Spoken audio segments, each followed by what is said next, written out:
এখন আপনাদের সামনে আমাদের সামনে এই অত্যন্ত মূল্যবান তাকরির এনায়েত করবেন হযরতুল আল্লাম শেখুল হাদিস মাওলানা মাহমুদুল হাসান সাহেব মুনতাজিলুল আলী পীর সাহেব উজানি, আমাদের মূল যেখানে খলিফা হযরত মাওলানা শাহ হাকিম আক্তার সাহেব রহমতুল্লাহ, পাকিস্তান করাচি, ওনার খলিফা। আমরা সবাই দোয়া প্রার্থনা করি, দোয়া কামনা করি, আমাদের জন্য দোয়া, ভুলভ্রান্তি মাফ ক্ষমা, আজীবনের জন্য দাওয়াত। এখানে মানিকান দরবার শিবে বিশ্ব ইজতেমাতে আমাদের যতগুলো মাহফিল যেখানে হয়, ওনাদের মতো যোগ্য ওলামায়ে দ্বীন আসতে পরে এ বরকত অনেক বাড়বে আলহামদুলিল্লাহ। এখন আপনাদের সামনে বক্তব্য পেশ করছেন, আমি শাইখকে বক্তব্য রাখার জন্য বিনীত অনুরোধ করছি।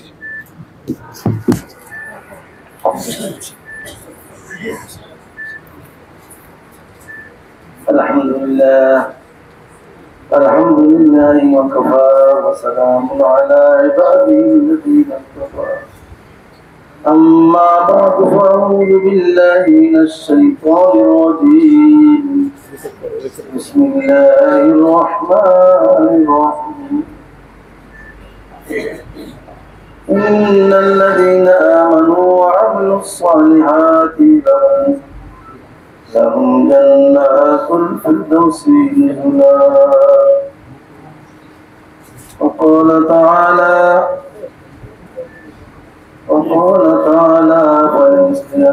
فليعمل العاملون.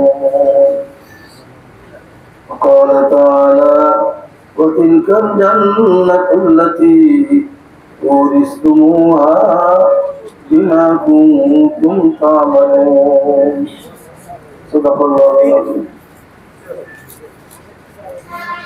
আমরা আজকে এখানে দ্বীনি মজলিস, আল্লাহ পাককে পাওয়ার একটা মজলিস।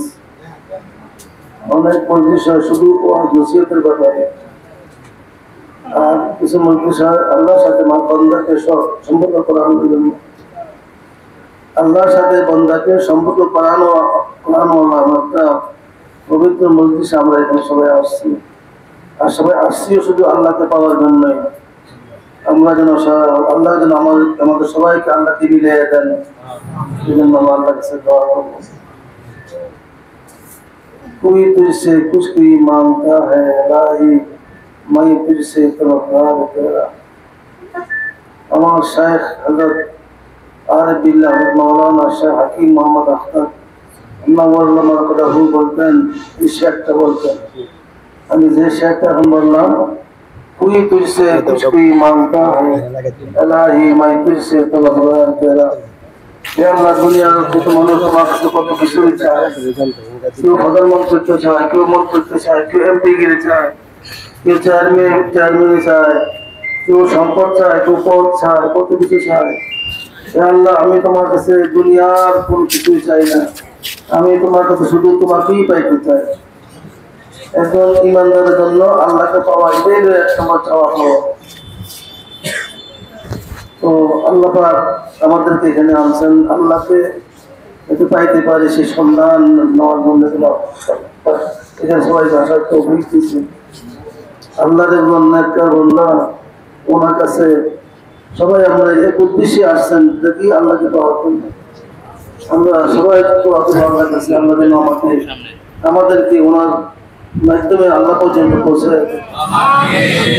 হযরত হাজী ইমদাদুল্লাহ মাহমুদুল মুফতি রহমতুল্লাহ আলাইহি, যিনি আমার দাদাজি হযরত কাজী ইব্রাহিম সাহেব রহমতুল্লাহ আলাইহি শায়েখ, হযরত রশিদ আহমদ গঙ্গুহি রহমতুল্লাহ আলাইহি, ওনারও শায়েখ হযরত হাজী ইমদাদুল্লাহ মাহমুদুল মুফতি রহমতুল্লাহ আলাইহি, এবং তিনি দেওবন্দ মাদ্রাসার প্রতিষ্ঠাতা হযরত কাসিম নানতুবি রহমতুল্লাহ আলাইহির শায়েখ ছিলেন।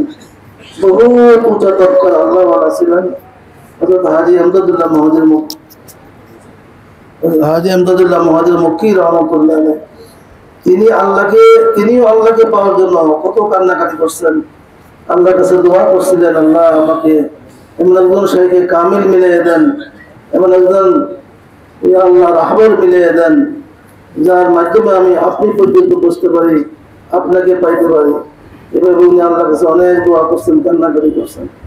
আল্লাহ পাক হযরত হাজী আব্দুল্লাহ মুহাজির মক্কি রহমাতুল্লাহ আলাইহি স্বপ্নের মাধ্যমে ওনার শায়েখ নূর মোহাম্মদ গঞ্জানী রহমাতুল্লাহ আলাইহি আল্লাহ পাক চেহারা দেখাই দিয়েছেন, ওনার কাছে যাও তুমি আমাকে পেয়ে দেবে। এই জন্য একজন মুমিনের জীবনের সর্বশেষ চাওয়া পাওয়া হলো আল্লাহকে পাওয়া। জানা বড় ধনী হইলাম, অনেক বড় ব্যবসায়ী হইলাম, অনেক বড় পদের পদবী লোক হইলাম, অনেক বড় সুনামী লোক হইলাম, এটা আখিরাতে কোনো কাজে লাগবে না। একমাত্র আখিরাতে কাজে লাগবে আল্লাহর সাথে যার যত সম্পর্ক বেশি হবে, মৃত্যুর পরে আল্লাহ পাক তাকে তত বেশি মর্যাদা দিবে। আজকে আমি এখানে এসে অনেক খুশি। আমাদের অত্যন্ত পরম শ্রদ্ধেয়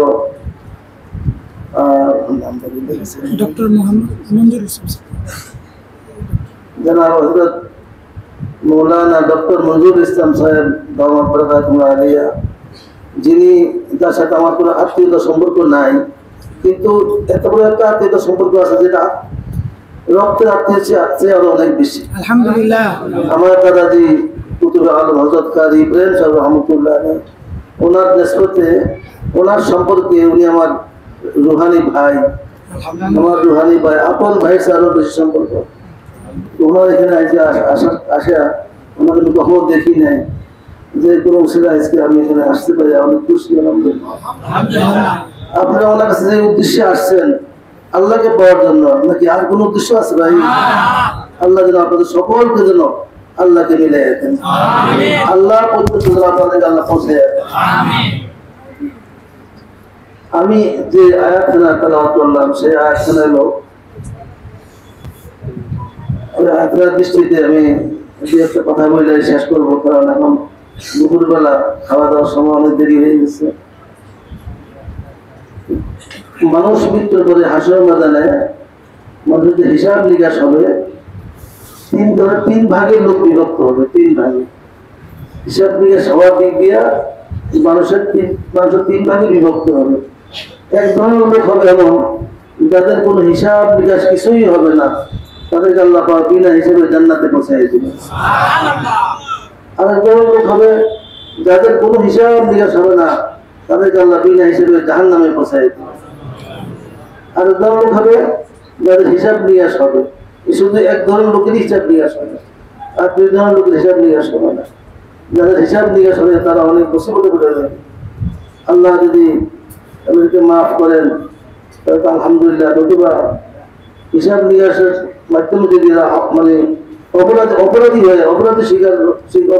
যায়, আমলের ত্রুটি, ইমানের মধ্যে ত্রুটি শুধু ধরা পড়ে যায়, জাহান্নামে আল্লাহ পাকের নিবেন। যেহেতু ইমান আছে, জাহান্নামে নিয়ে জ্বালাইয়া পড়াইয়া অবশেষে আল্লাহ পাক জান্নাতে দিবেন। একেবারে হিসাব নিকাশ হবে না যাদের, তারা কারা? তারা হলো এক নম্বর ইমানদার ব্যক্তি, যাদের ইমান এবং ইয়াকিন আল্লাহর প্রতি মজবুত, আল্লাহর খাঁটি ইমানদার বান্দা, এক নম্বর খালেস ইমানদার বান্দা, যাদের ইমানের মধ্যে কোনো ত্রুটি বিচ্ছুরি নাই, সহি ইমান ওয়ালা বান্দা, এবং যাদের আমলের মধ্যে কোনো ত্রুটি নাই, যাদের পুরা জিন্দেগিতে কোনো বদ আমল করে নাই, গুনার কাজ করে নাই, শুধু নেক আমলের ভান্ডার তাদের আমল নামার মধ্যে জমা হয়েছে। ইমান সহি, আমল পরিপূর্ণ, এরকম লোকেরা এদের হাসরের ময়দানে কোনো হিসাব নিকাশ হবে না। আল্লাহ যাদের ইমান সহি আছে, আল্লাহর প্রতি ইমান মজবুত, ইয়াকিন মজবুত, এরা খাঁটি ইমানদার বান্দা হইয়া মারা গেছেন, এদের আমল নামা অসংখ্য, এদের আমল নামায় অসংখ্য আমল, নেক আমলের ভান্ডার, পাহাড় পরিমাণ আমল, কোনো ত্রুটি বিচ্ছুতি নাই, কোনো গুনার কোনো কিছুই এদের আমল নামা মধ্যে নাই। এরকম পবিত্র আমল নামা, এদের কোনো হিসাব নিকাশ হবে না, এদেরকে আল্লাহ বিনা হিসাবে জান্নাতে পৌঁছায় দিয়েছে। দ্বিতীয় তাদেরকে বিনা হিসাবে জাহান্নামে দিবেন, তারা হলো কাফের, মুশরিক, বেদীন, যাদের নাই ইমান নাই আমল, কিছুই নাই, জান্নাতে যাওয়ার মতো এদের কোনো ব্যবস্থাই নাই, এদেরকে আল্লাহ বিনা হিসাবে জাহান্নামে পৌঁছায় দিবেন, এদের কোনো হিসাব হবে না।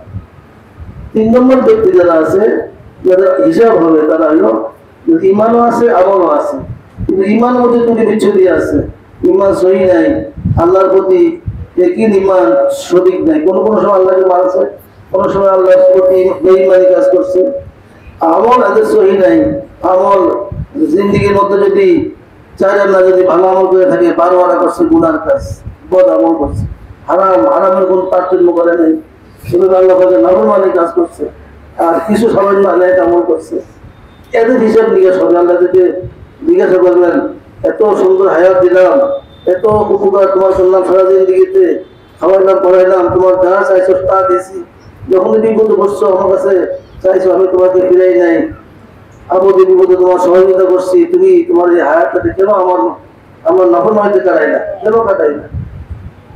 তুমি তো 16 আমল জায়গায় তোমাকে 4 আমল নিয়ে আসছো, আর বাকি সব পদ আমল নিয়ে আসছো, গুনার কাজ নিয়ে আসছো, এবং তোমার জাহান্নামে যাইয়া শাস্তি ছাড়া কোনো উপায় নাই।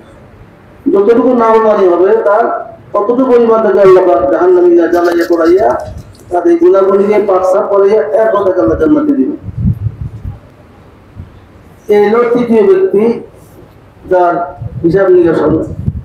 আল্লাহ পাকের সবচেয়ে প্রিয় বান্দা, আল্লাহ পাকের 1 নম্বর বান্দা যারা, যাদের কোনো হিসাব নিকাশ হবে না, এরাই আল্লাহ পাকের 1 নম্বর বান্দা। আমরা কি 1 নম্বর বান্দা হতে চাই না? আমাদের হিসাব নিকাশ মাধ্যমে আল্লাহ কাছে সম্ভব? কেউই আমরা হিসাব নিকাশ মাধ্যমে হিসাব নিকাশ করতে দিয়ে আল্লাহ কাছে পার হওয়া কোনোভাবেই সম্ভব না। যদি আমরা আল্লাহ পাকের 1 নম্বর বান্দা হতে চাই, হিসাব নিকাশ জান্নাত যাইতে চাই, তাহলে আমাদের আমল এবং ঈমান একদিন সম্পূর্ণভাবে সহি হতে হবে। আল্লাহ আমাদেরকে ঈমানকে মজবুত করে দেন, ইয়াকিনকে মজবুত করে দেন, আমাদের জিন্দেগিতে যেন নেক আমলের পাহাড় পরিমাণ নেক আমল আল্লাহ আমাদেরকে অঞ্চল করার তৌফিক দান করেন। আমাদের গুনার কাছ থেকে আল্লাহ আমাদের পরিপূর্ণভাবে হেফাজত করেন। এভাবে আমরা যদি চলি, ইনশাআল্লাহ আমরা 1 নম্বরের মধ্যে হইতে পারবো এবং আখেরাতে বিজয়ী হিসেবে আমরা জান্নাতে যাইতে পারবো। আল্লাহ পাক আমাদের আবার 1 নম্বর বান্দা হইয়া আখেরাতে বিজয়ী হিসেবে জান্নাত পাওয়ার তৌফিক দান করেন। ওয়া আখিরু দাওয়ানা আলহামদুলিল্লাহ।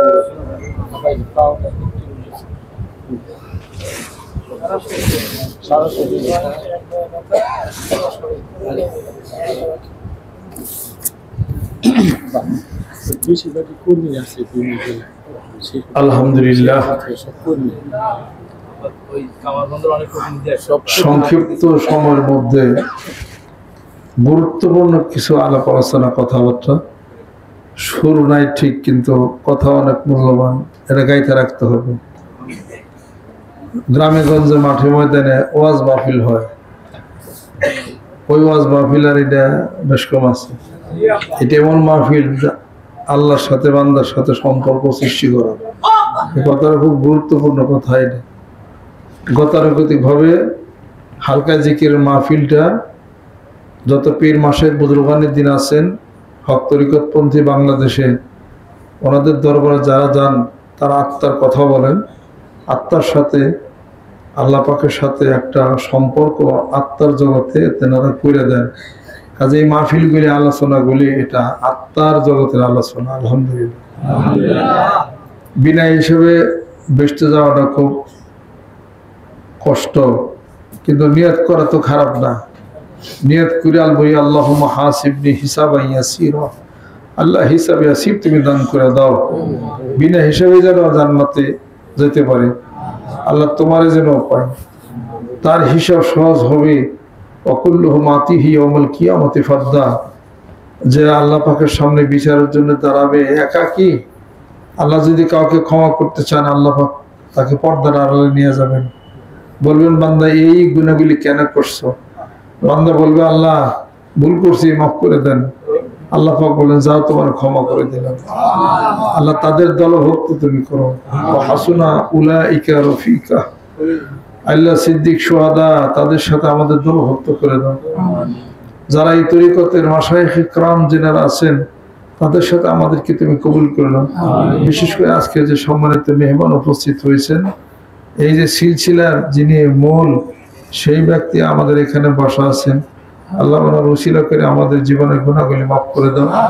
আল্লাহ তুমি কবুল করে নাও, রহমত বরকত তুমি নাযিল করে দাও।